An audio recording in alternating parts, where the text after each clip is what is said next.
The internet, a technology many of us today take for granted, has only been around for about 30 years, and in that time, it's completely changed the way humans interact, shop, and even behave. Children growing up in the 70s and 80s experienced a world that operated much different than it does today, due in large part to the influence that the internet has on our lives. And in this video, we're going to take a look at some of the things that were very common before the internet, but have become obsolete or much less common today.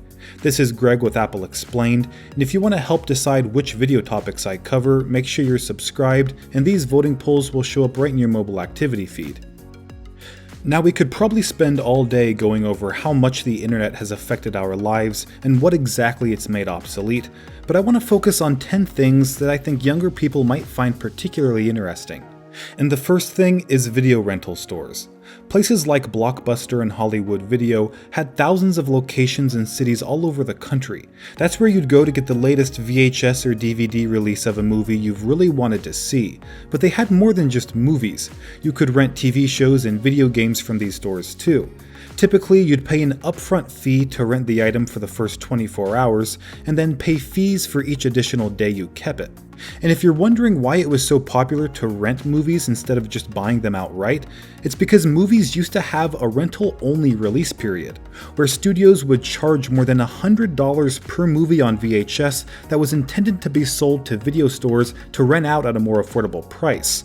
So if you wanted to watch the latest movies available on VHS, you either had to buy them for a ridiculous price or rent them from your local video store. Now, all of this changed with the advent of the DVD, since studios made new movie releases available to consumers at a much lower price that effectively eliminated the rental-only period. But video rental stores weren't just places you'd go to pick up a VHS or DVD. They represented much more than that, especially to kids. They were places where you could roam around while enjoying the smell of popcorn and browsing various movies until you found one that excited you the most. It was an experience that I think most people remember fondly, and one that I think is lost today while scrolling through Netflix or Hulu. If you've ever bought a ticket to virtually any live event in the age of Ticketmaster, you're probably familiar with the outrageous number of fees piled on top of the ticket cost. There's a service fee, order processing fee, resale fee, delivery fee, facility fee, among others. And this can inflate ticket prices to over 30 to 50% of their original cost. And this is due to a couple of factors. First, online ticket resale sites allow bots to buy hundreds of tickets at a time, effectively selling out popular shows in seconds and allowing the owner of those tickets to turn around and resell them at a higher price. Second, having middleman resellers like Ticketmaster has allowed concert venues to charge more for a ticket through hidden fees. That way, consumers blame the ticket reseller rather than the venue, who saves face while making more money anyway. But it hasn't always been this way. Before the internet, fans would have to drive to the concert venue and wait in line for hours to get a chance to buy a concert ticket. And this approach had pros and cons. The nice thing was that there weren't any exorbitant fees like we see today, but the downside was that you ended up spending hours trying to get your hands on a ticket, which was definitely an inconvenience. If you're on the younger side, then you've probably only seen these in libraries, but dictionaries used to be a staple item of virtually every home in the country. It was very similar to the phone book in that you couldn't really function without it, especially if a family had children in school. I remember my family owning probably 5 or 6 different dictionaries and fearing the moment when I came across an unfamiliar word in a reading assignment, because that was when my mother would point to the bookshelf and I'd let out a sigh while shuffling over to grab the dictionary and spend what felt like forever trying to look up the definition of one word. And when it came to doing research for school projects, encyclopedias were a must, and they were even worse than dictionaries, because you'd have to locate the right volume from a collection of about 15 books, and then look up the topic you needed more information about. So the fact that the internet has allowed me to look up definitions and Wikipedia articles in just seconds is something I'll never take for granted. But there's one more thing I want to mention about dictionaries and encyclopedias. They were often very expensive, which meant that information was only available to families who could afford it. But the internet is a much more accessible utility that can supply more information than any dictionary or encyclopedia ever could, and it's resulted in more people having access to the information and resources they need to be successful, regardless of income.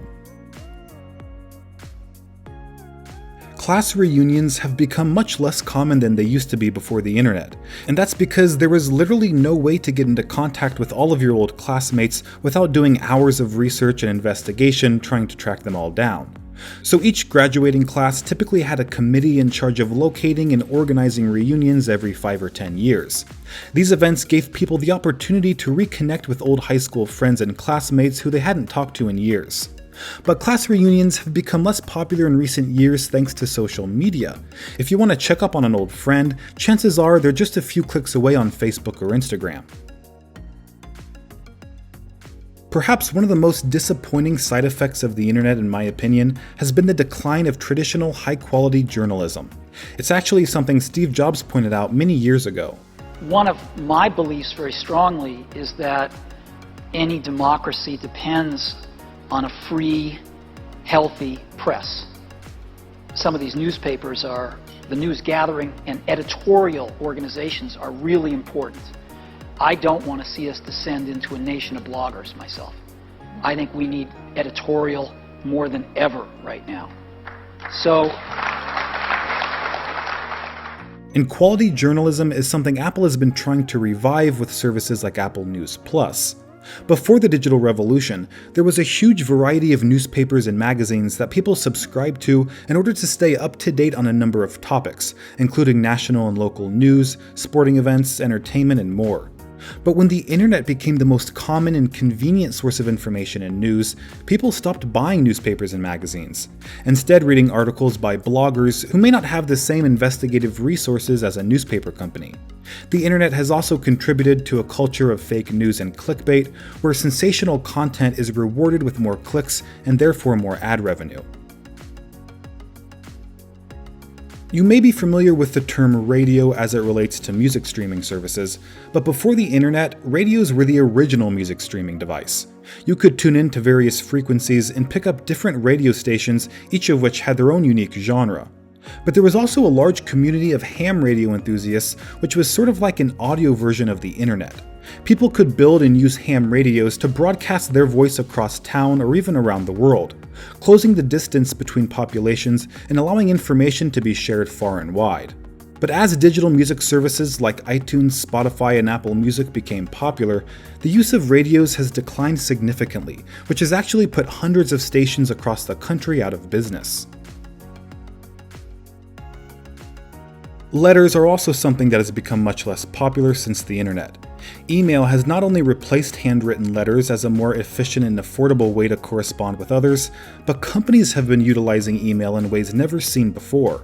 Instead of sending coupons through the mail, customers can receive special offers through email instantly, which means companies can send offers more often and with less advance notice.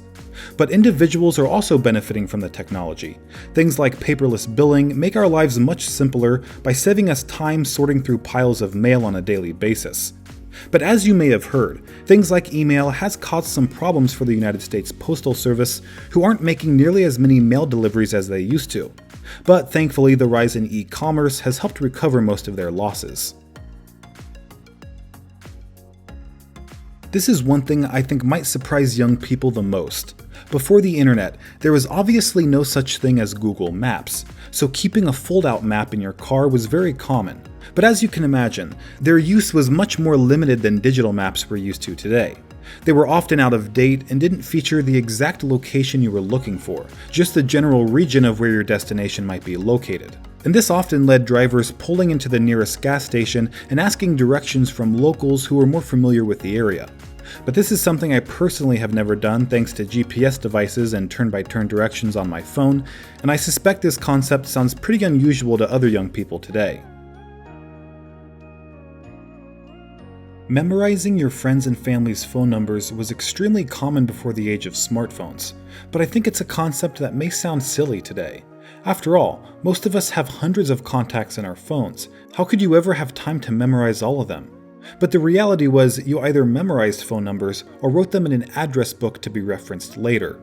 In fact, I remember an assignment in middle school where our class had to write down all the phone numbers we knew by heart, and a few of the students knew more than 30 numbers, something I still find incredible.